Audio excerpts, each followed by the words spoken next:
పరిశుద్ధ గ్రంథం నుంచి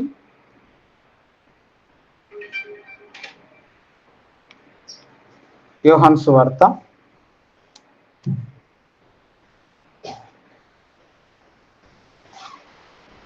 1వ అధ్యాయం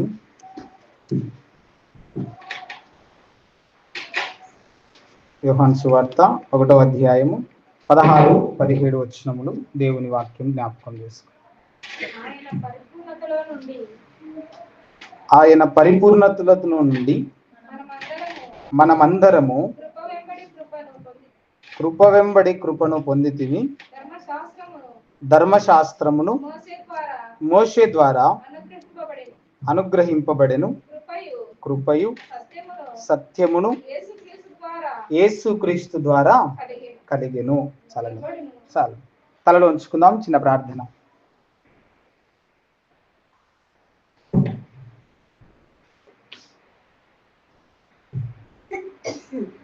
మమ్మల్ని మిక్కిలిగా ప్రేమించిన మా ప్రియ పరలోకపు తండ్రి, జీవము గల దేవా, నీకే స్తోత్రం. ప్రేమగల రాజా, నీకే స్తోత్రములయ. ఈ పరిశుద్ధ దినాన నీ నామమును స్తుతించగల గొప్ప భాగ్యమును మాకు ఇచ్చినందుకై నీకే స్తోత్రం. పరిశుద్ధ గ్రంథమును ఆధారం చేసుకొని నాడు మోషే ద్వారా నీవు సెలవిచ్చిన రీతిగా 6 దినములు మీరు కష్టపడి 7వ దినమున విశ్రాంతి, పరిశుద్ధ దినమును పరిశుద్ధముగా ఆచరించుడి అని నీవు మాతో సెలవిచ్చి ఉండగా, అయ్యా అది మా మనస వాచ తండ్రి జ్ఞాపకం ఉంచుకొని ఈ సమయమున నీ పట్ల భయభక్తి కలిగి నీ సన్నిధిలోనికి వచ్చిన వారిని బట్టి నీకే స్తోత్రం స్తోత్రం స్తోత్రం స్తుతులు చెల్లిస్తూ ఉన్నాం. ఈ గొప్ప భాగ్యమును విడిచి పరిశుద్ధ గ్రంథమును కాకుండా లోకమును ఆధారం చేసుకుని బ్రతుకుతున్న వారి కొరకు ప్రార్థిస్తూ ఉన్నాం. నీ చిత్తమైతే మరి ఒక దినాన ఈ సమయంలో నీ సన్నిధిలో లేనటువంటి వారిని నీ సన్నిధికి నడిపించుమని ప్రార్థిస్తూ, ఇంతవరకు ఆరాధనలో నీకు మహిమకరముగా జరిగించుకున్నందుకై నీకే స్తోత్రములయ్యా. నిన్ను స్తుతించాలని ఉత్సాహంతో ఆరాధించినటువంటి స్వరాలను ముట్టండి. ఇంకా ఆసక్తితో నిన్ను స్తుతించగల మంచి స్వరాలను నీవు వారికి సహాయం చేయమని ప్రార్థిస్తూ ఉన్నాం.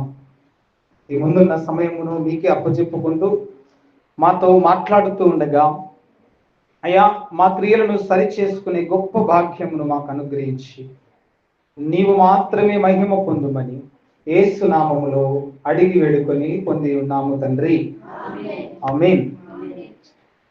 ప్రభువైన యేసుక్రీస్తు నామములో చేరవచ్చిన ప్రతి ఒక్కరికి వందనములండి. బాగున్నారండి? మామూలుగా ఎవరైనా విశ్వాసులు ఇలాగా ప్రైజ్ దలాడని చెప్పుకున్న తర్వాత బాగున్నారండి అంటే వాళ్ళు ఏమంటారు? బాగున్నాం. తర్వాత ఇంకొక పదం కూడా వస్తుంది, దేవుని దయ. ఎవరి దయ? దేవుని దయ లేకపోతే ఇంత ఆరోగ్యంగా ఇప్పుడు ఉండగలమా? దేవుని సన్నిధిలో సురక్షితంగా దేవుని వాక్యము ఈరోజు దానిని గురించి మనతో మాట్లాడుతూ ఉంది. దేవుని దయ అండి. దేవుని కృప లేకుంటే నా జీవితంలో ఇంతవరకు ఈ రీతిగా నా జీవితము కొనసాగేది కానే కాదు అని చెప్పుకుంటున్నటువంటి మనము ఈ కృప ఎవరి ద్వారా? దేవుని ద్వారా. పరిశుద్ధ గ్రంథములో ఈ చదవబడినటువంటి లేఖనము కూడా మనతో అదే మాట్లాడుతూ ఉంది. ఏమంటా ఉంది? యోహాను సువార్త 1వ అధ్యాయము 16వ వచనములో, ఆయన పరిపూర్ణతలో నుండి మనమందరము కృప వెంబడి కృపను పొందితిమి. ధర్మశాస్త్రము మోషే ద్వారా అనుగ్రహింపబడెను. కృపయు సత్యమును ఎవరి ద్వారా అంట? యేసుక్రీస్తు ద్వారా కలిగెను. Praise the Lord. హల్లెలూయా, హల్లెలూయా. దేవునికి మాత్రమే మహిమ కలుగును గాక. విందాం విశ్వాసులారా. ఈ కృప అనేది ప్రభువైనటువంటి యేసుక్రీస్తు ద్వారా ఈ భూమి మీదకి రావడము జరుగుతూ ఉంది.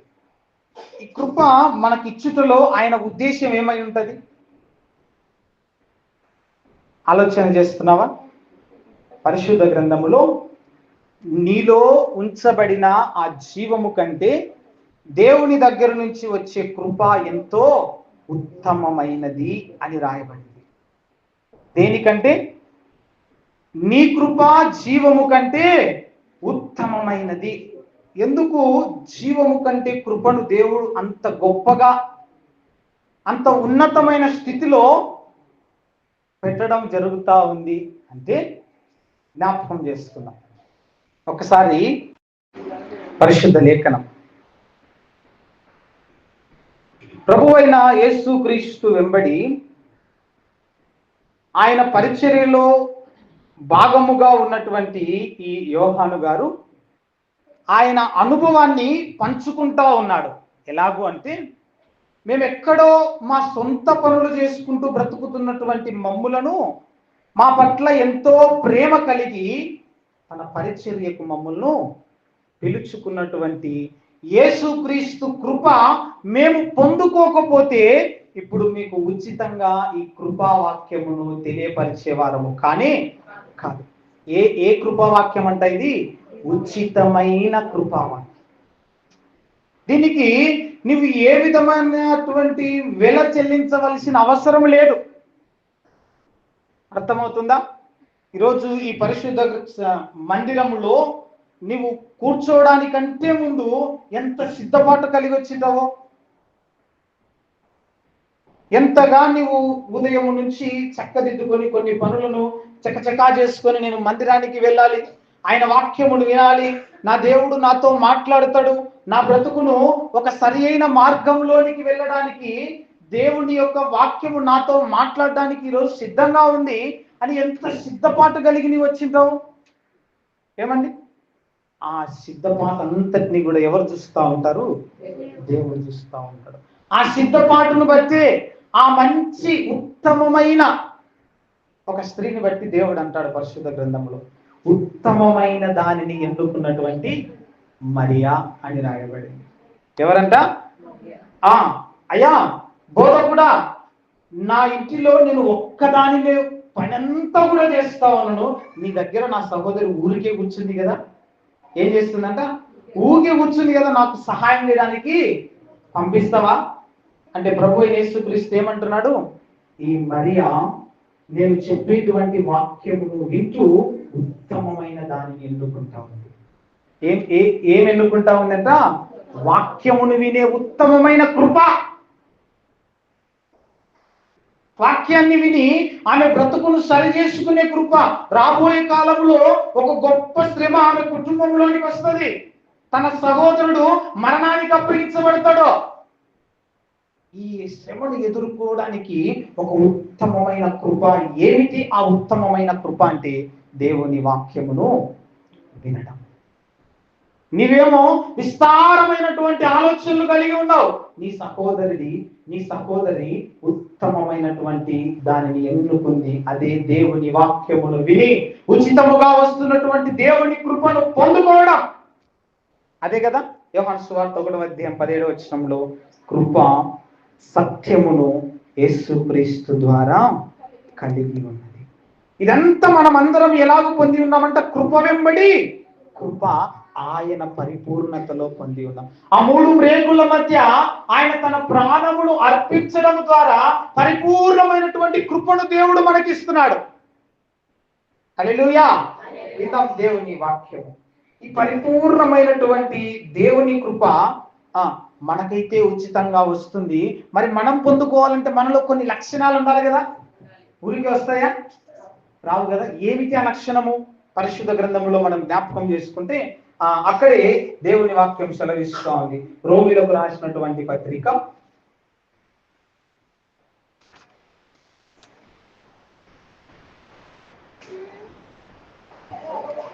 10వ అధ్యాయం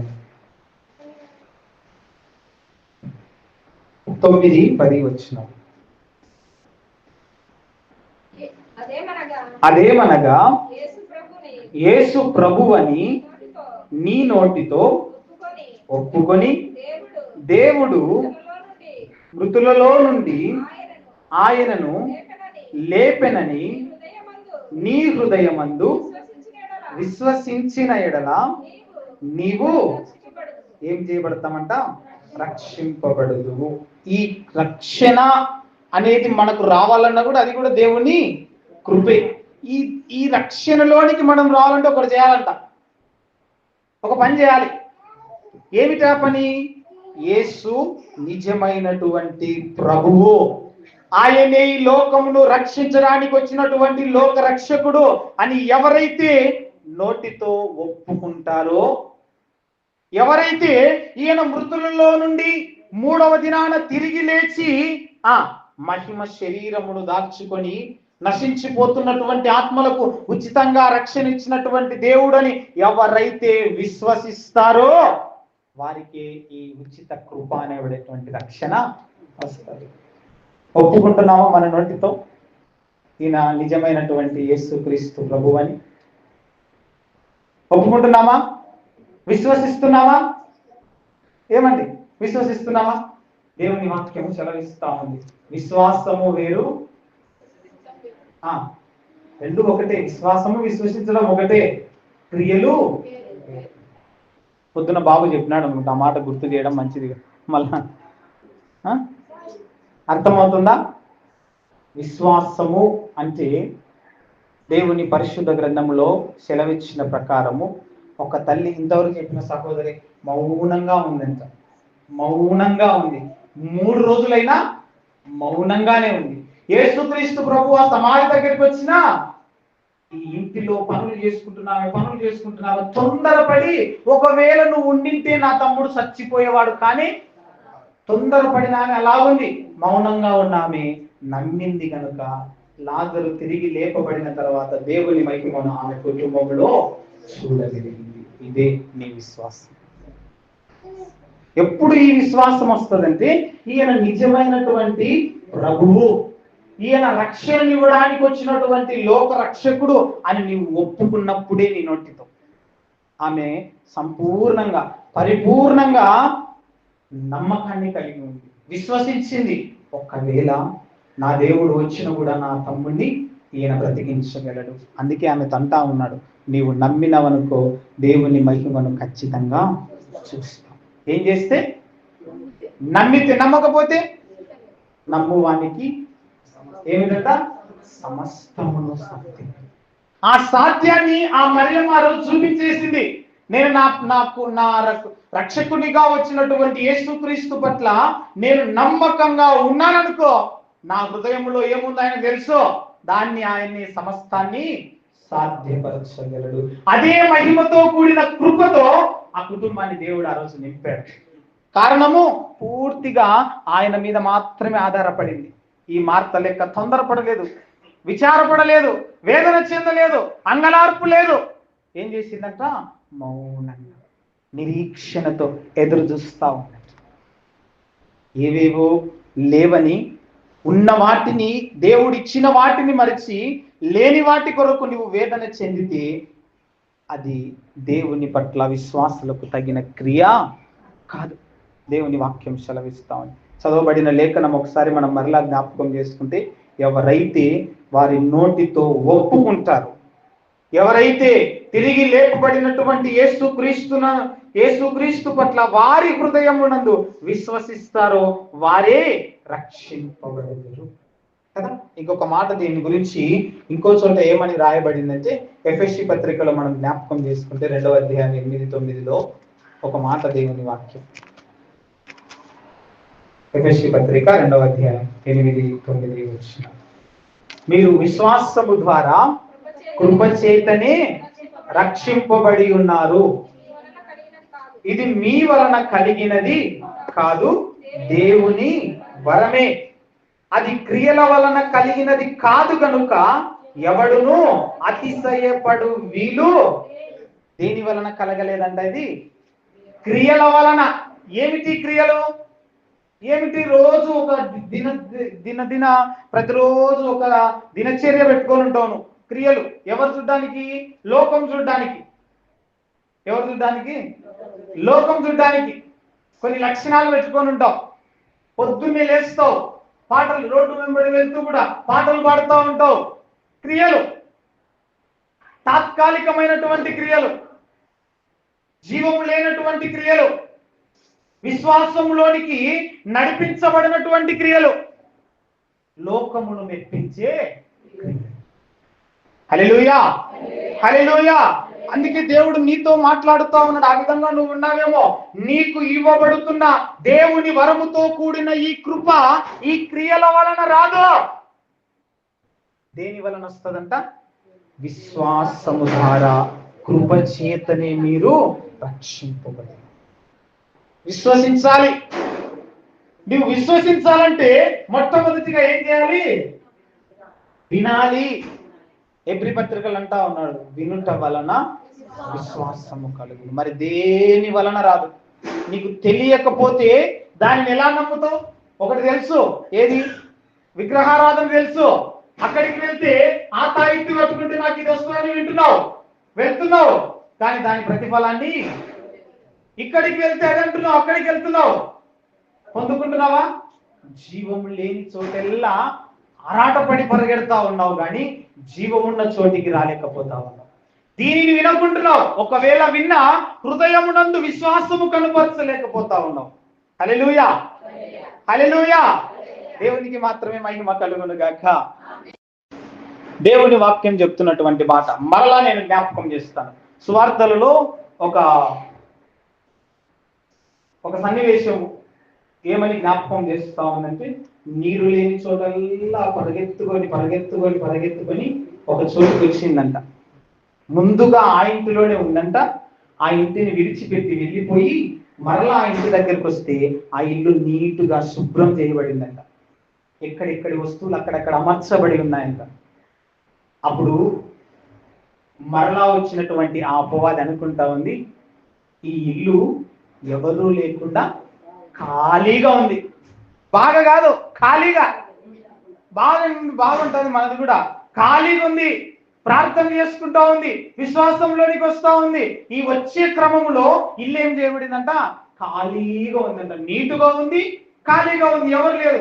ఎవరైతే ఉండాలో వారు లేరు. వదలి వెళ్ళిన అపవాది, వదలి వెళ్ళిన పాత జీవితం, వదలి వెళ్ళిన చీకటి బ్రతుకు మరలా ఒకసారి వచ్చి తొంగి చూసిందంట. ఆహా, నేనున్నప్పటికంటే ఇప్పుడు ఇల్లు ఇంకా విశాలంగా ఉంది, చక్కగా ఉంది. నాకు మాత్రమే కాదు, నా ఫ్యామిలీని మొత్తం తీసుకుని వచ్చి మరలా ఇంట్లో నివాసం చేస్తాను. అయిపోయాక నీ విశ్వాస జీవితం వల్ల. ఎందుకు ఈ మాట నేను జ్ఞాపకం చేస్తా ఉన్నానంటే, దేవుని వాక్యం సెలవిస్తా ఉంది, నీకు వస్తున్న దేవుని వరముతో కూడిన కృప క్రియల వలన రాదు. దేని వలన వస్తుందంట? విశ్వాసము ద్వారానే. నీవు విశ్వసిస్తున్నావా? నీ హృదయం అంతా కూడా ఎవరున్నది? దేవుడే ఉన్నది. వదలి వెళ్ళినది మరలా రాకూడదు. ఆ వదలి వెళ్ళిన పాత జీవితం మరలా నీలోనికి వస్తుందా? అపవాది మరలా నీ హృదయంలోనికి వస్తున్నాడా? నీవు దేవునికి దూరం అయిపోతున్నావని. దేవుని పిలుపుకు నీ హృదయం స్పందించడం లేదని అర్థం. అందుకే వినే విధానము నీవు సరిగా ఉంటే నీ హృదయం సరిచేయబడుతుంది. ఈ లోకాన్ని మెప్పించే క్రియలను మార్చుకుంటావు. దేవుని వాక్యం అందుకే చక్కగా సెలవిస్తా ఉంది, ఇది మీ వలన కలిగినది కానే కాదు, కేవలము దేవుని వరము. ఎవరి వరం అంట? దేవుడు గిఫ్ట్ ఇస్తున్నాడు నీకు. మన భాషలో చెప్పుకుంది గిఫ్ట్ కదా. ఇప్పుడు మోటార్లు కూడా ఇంగ్లీష్ మాట్లాడబడినారు, తెలుగు పదాలు మోట అయిపోయినాయి. గిఫ్ట్ ఇస్తా ఉన్నాడు. అపోస్తుల కార్యం 2వ అధ్యాయంలో అంటా ఉన్నాడు, దేవుడు మీకు పరిశుద్ధాత్మను వరమునిస్తా ఉన్నాడు, కృప చేత నింపబడాలని ఆశపడతా ఉన్నాడు. దేని వలన అంటే నీలో నువ్వు కనుపరిచే విశ్వాసం వలన. నీలో విశ్వాసం ఉంటేనే దేవుని దగ్గర నుంచి వచ్చే ఉచితమైన కృపను పొందుకోగలవు. ఎవరిస్తా ఉన్నారు ఈ కృప? యేసుక్రీస్తు ప్రభువు ఇస్తా ఉన్నారు.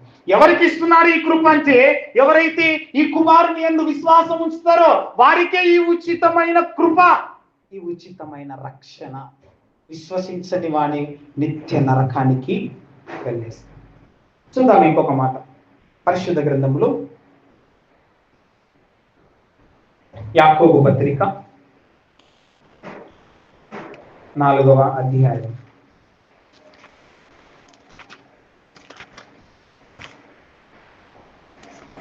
6వ వచనం. కాదు కానీ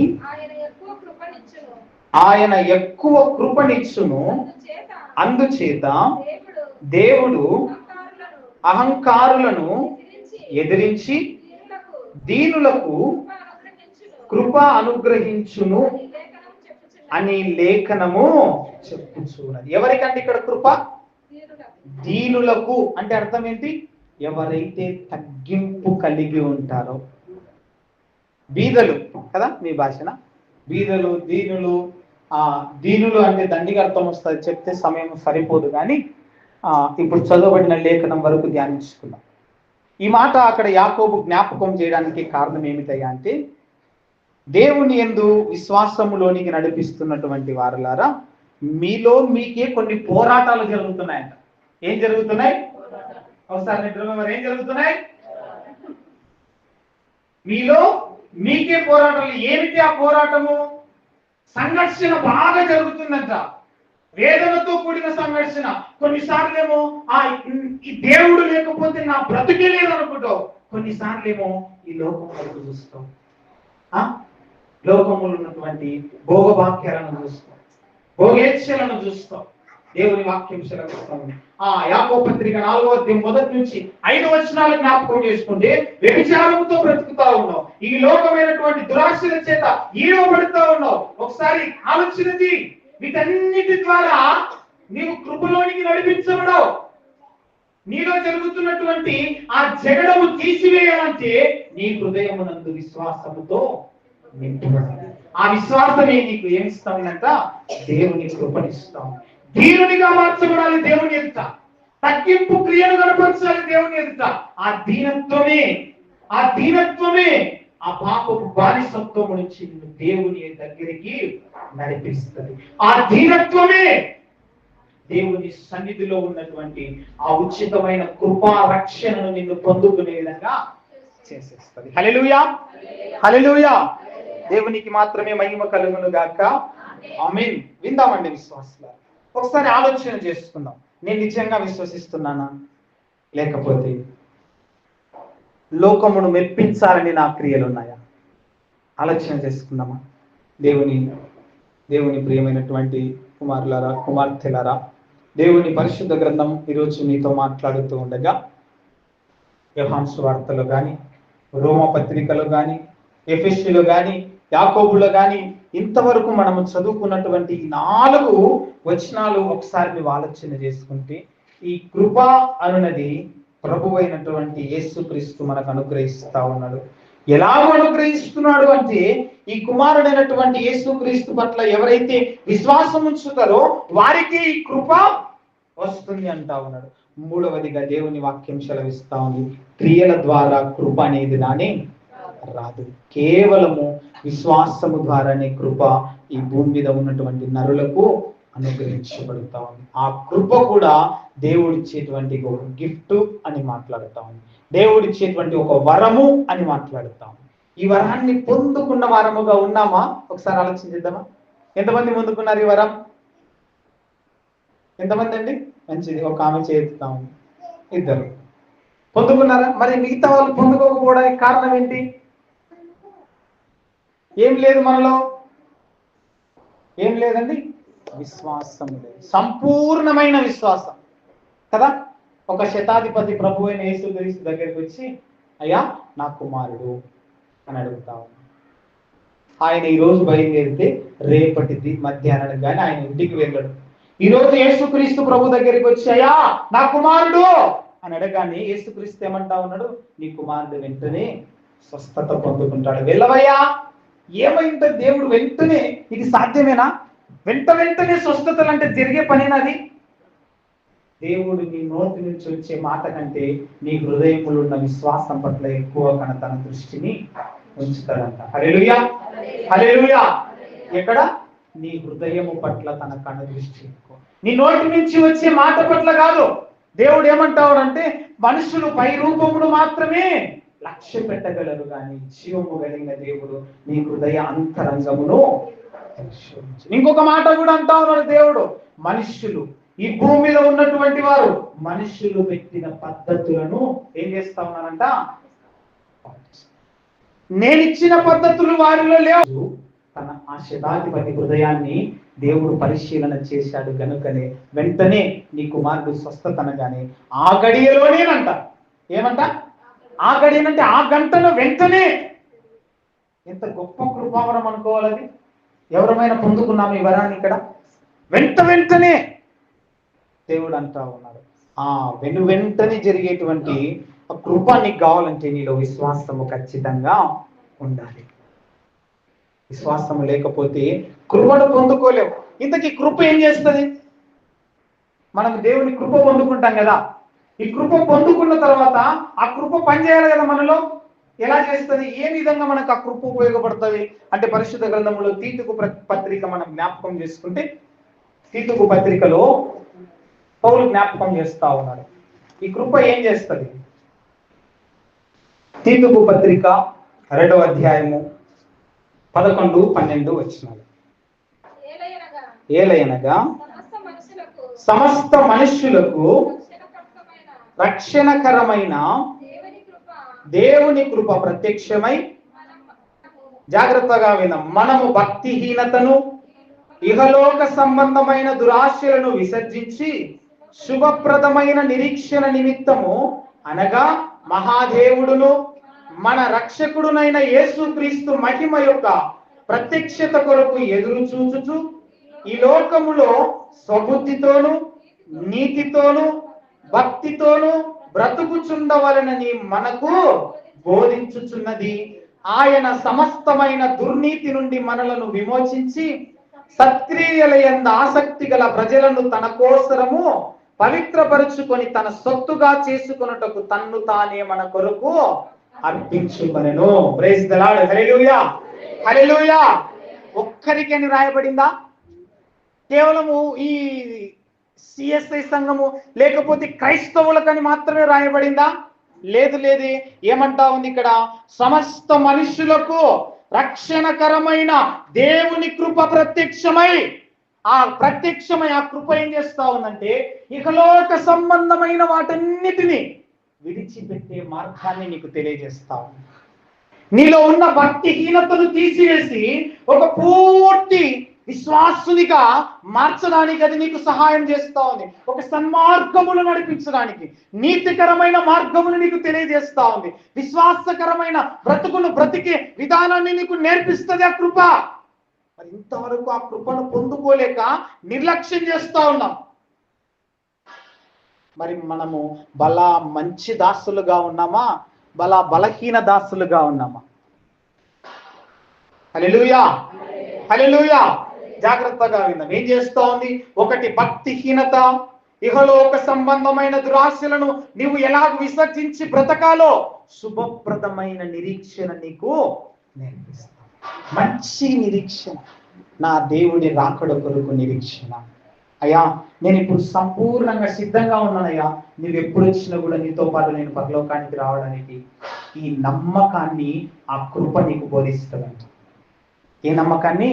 నీవు ఇప్పుడు వచ్చినా నేను నీతో పాటు రాగలనయ్యా. ఎక్కడికి? పరలోకానికి. ఇంత నమ్మకాన్ని ఎవరు నేర్పిస్తారు నీకు? దేవుడిచ్చిన కృప నీకు నేర్పిస్తుంది. ఇంకా ఏం నేర్పిస్తుంది? ఈ లోకములో స్వబుద్ధితో ఎలాగూ బ్రతకాలో నేర్పిస్తుంది, నీతితో ఎలాగో బ్రతకాలో నేర్పిస్తుంది, భక్తి గల బ్రతుకు నీకు ఎలాగ ఉండాలో ఆ కృపనే మనకేం చేస్తుందంట? బోధిస్తుంది అంట. ఇది దేవుని మేలుకరమైనటువంటి ఆశీర్వాదం. ఏ ఆశీర్వాదము? మేలు, కృపతో కూడిన ఆశీర్వాదం కదా. ఈ కృప ఇంతగా మనలో పనిచేస్తుంది. మరి ఈ కృపను పొందుకున్నామా? మనల్ని పవిత్రపరచుకోవాలని కృప ఆలోచన చేస్తా. ఇదే ఇంతవరకు చెప్పిన జగడం, మనలోకి ఉన్నటువంటి జగడము. కొద్దిసేపు దేవుడు అంటాం, కొద్దిసేపు లోకం అంటాం కదా. పొద్దున చెప్పినాడు, ఒక మంచి చీర కట్టుకున్నాడు, ఏం చేస్తామంట? కళ్ళల్లో ఉన్నటువంటి మంట దగ్గర వరకు చూస్తామంట. విన్నారా? పొద్దున విన్నారండి? మనం చేసేదే కదా అది. మనం కాదు, మీరు అనుకోవాలా, మీరు చేసేదే కదండి. ఈ విధమైనటువంటి వీటన్నిటినీ విసర్జించేటువంటి విధానం ఎవరు నేర్పిస్తారంటే దేవుడిచ్చే కృప నీకు నేర్పించేస్తారు. ఈ కృపను నీవు కలిగి ఉన్నావో లేదో ఒకసారి ఆలోచన చేసుకో. ఈ కృప నిన్ను నీతిమంతులుగా మార్చేస్తుంది. ఏ విధంగా? నీతిమంతులు. అక్కడ చూడండి, తీతుకు పత్రిక 3వ అధ్యాయం చివరిగా ముగించేసుకున్నాం 6-7 వచనాలు. మనం ఆయన కృప వలన నీతిమంతులమని తీర్చబడి నిత్య జీవమును గూర్చిన నిరీక్షణను బట్టి దానికి వారసుల మగుటకై ఆ పరిశుద్ధాత్మను మన రక్షకుడైన యేసు క్రీస్తు ద్వారా ఆయన మన మీద ఏం చేస్తా ఉన్నాడు? సమృద్ధిగా ఏం చేస్తున్నాడు? పలకాలను ఏం చేస్తా ఉన్నాడు? ఎవరి మీద? నా మీద అనుకుందామా? ఎవరి మీద? నా మీద దేవుడు సమృద్ధిగా ఆ కృపను కుమ్మరించునుగాక. ఆమేన్. ఇంత విధానంగా ఉన్నాం. ఈ కృప నిన్ను చివరిగా దేవుని వాక్యం సెలవిస్తా ఉంది. ఆ నిత్య రాజ్యమునకు వారసునిగా పరిశుద్ధాత్మ నిన్ను నడిపిస్తుంది. ఆ కృప నీలో క్రియలను కనుపరుస్తుంది. విశ్వాసపరమైన క్రియలు. ఈ కృపను గనక నీవు పొందుకోలేకపోతే ఆ నిత్య జీవమును గురించిన నిరీక్షణను కూడా నీవు నేర్చుకొని, నిరీక్షణ అంటే ఒకే ఒకటి, ఓపిక కలిగి ఉండడం. ఎప్పటి వరకు? ఒకవేళ మనము దేవుడు మనకు ఆయుష్ను ఇచ్చి ఉండగా ఆ ఆయుష్లో దేవుని రాకడ వస్తే ఆ రాకడ వరకు నీవు కలిగి ఉండే నిరీక్షణ ఎవరు నేర్పిస్తారు నీకు? దేవుడిచ్చే కృప. ఆ కృపనే నీకు బోధిస్తుంది. ఏ విధంగా ఇస్తా ఉండంట? చాలక కాదు, అవసరానికి తగినంత కాదు, పని జరిగేంత కాదు, ఆయన మన మీద సమృద్ధిగా. ఏ విధంగా అంట? సమృద్ధిగా. ఏదో ఇప్పుడు నీకు కొద్దిగా అనారోగ్యము దాటిపోయేంత వరకు కాదు నీకు కృప. ఉన్నటువంటి ఆర్థిక సమస్యలు తీరిపోయేంత వరకు కాదు కృప. నిన్ను నిత్య రాజ్యమునకు తీసుకువెళ్ళేంతగా దేవుడు సమృద్ధిగా కృపను మనకిస్తాడు. మరి కృపను పొందుకోవడానికి మనలో ఈ అర్హతలు ఉన్నాయా? పూర్తిగా విశ్వాసులముగా మార్చబడ్డామా? లేకపోతే లోకాన్ని మెప్పించే క్రియలను మనము కలిగి ఉన్నామా? ఆ విధంగా ఉండొద్దు అని దేవుని వాక్యం. ఆ విధంగా నీవు ఉన్నావా? దేవుని వాక్యం సెలవిస్తా ఉంది.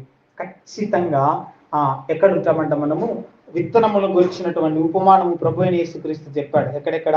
ఒకటి రాతి నీలన, ఒకటి గచ్చ పొదలు కదా, ఒకటి ఎక్కడండి? మంచినీళ్ళు అంటే వాక్యం అయిపోయింది. మంచినీళ్ళకి ఆపోజిట్ దండిగా చెప్పాడు దేవుడు. ఎందుకంటే భూమి మీద దండిగా ఆ విత్తనాలే ఉన్నాయి. హల్లెలూయా, హల్లెలూయా. ఉచితముగా ప్రకటించబడుతూ ఉన్నటువంటి ఈ కృపతో కూడిన వాక్యమును మంచి నేల అనబడేటువంటి నీ హృదయములో గనక అది పడిందా, అది మొలకెత్తిందా, నీలో విశ్వాసము సంపూర్ణంగా ఉంటది. ఆ విశ్వాసమే దేవునిలో అంటుకట్టబడే విధానాన్ని నీకు నేర్పిస్తుంది.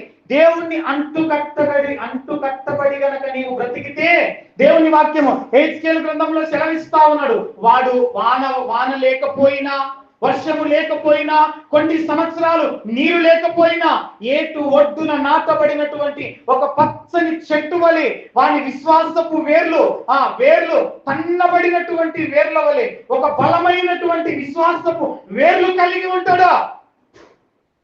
ఆ విశ్వాసము క్రీస్తు అనబడేటువంటి బండ మీద వేయబడినటువంటిదిగా ఉంటుంది.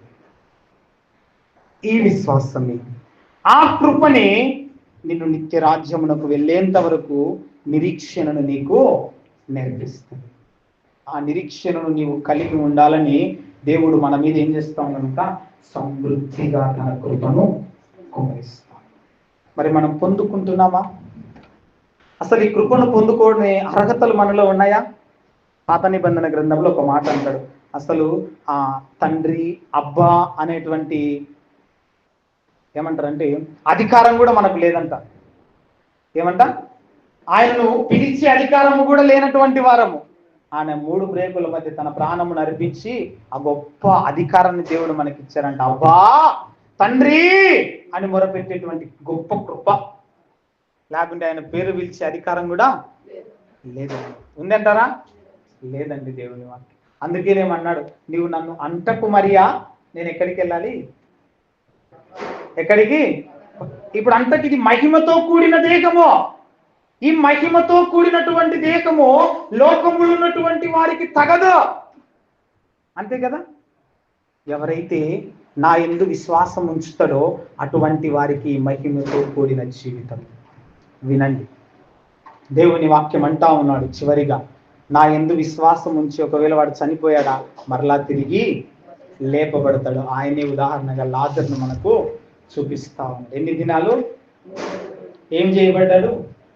సాధారణంగా ఏమైపోయి ఉండాలి? ఆ శరీరము కుళ్ళిపోయి ఉండాలి. ఇలాగ లేపబడిందంట ఆరోగ్యంగా సజీవంగా వాళ్ళకు సాక్ష్యంగా లేకపోయి తిరిగి ఆ సమాధిలో నుంచి బయటికి వచ్చిందంట. కారణం ఏమైంటది? ఆయన బ్రతికి ఉన్నంత కాలము దేవుని పట్ల సంపూర్ణమైన విశ్వాసాన్ని కనపరచడమే ఆయన తిరిగి లేపబడడానికి కారణం. దానిని బట్టి దేవుడు అంటా ఉన్నాడు, ఎవడైతే నా యందు విశ్వాసం ఉంచుతాడో, విశ్వాసం ఉంచి బ్రతుకుతాడో వారు నాతో పాటు తిరిగి లేపబడతారు. ఇలా లేపబడేటువంటి లక్షణము మనలో ఉండాలి. ఆ అనుభవాన్ని పొందుకోవాలంటే సంపూర్ణమైనటువంటి దేవుని కృపను ముందుగా మనము పొందుకొని ఉండాలి. ఈ కృపను ఎవరైతే పొందుకుంటారో వారి ఇంటి రాజ్యమునకు వారసులుగా మార్చబడతారు. అటు రీతిగా మనమందరము కూడా విశ్వాసమును కనుపరిచి లోకమును మెప్పించే క్రియలు కాకుండా దేవుని కృపను పొందుకున్న వారమై ఉండాలని దేవుడు ఈ కొద్ది వాక్యాన్ని మన హృదయాలలో క్రియ జరిగించును గాక. ఆమేన్.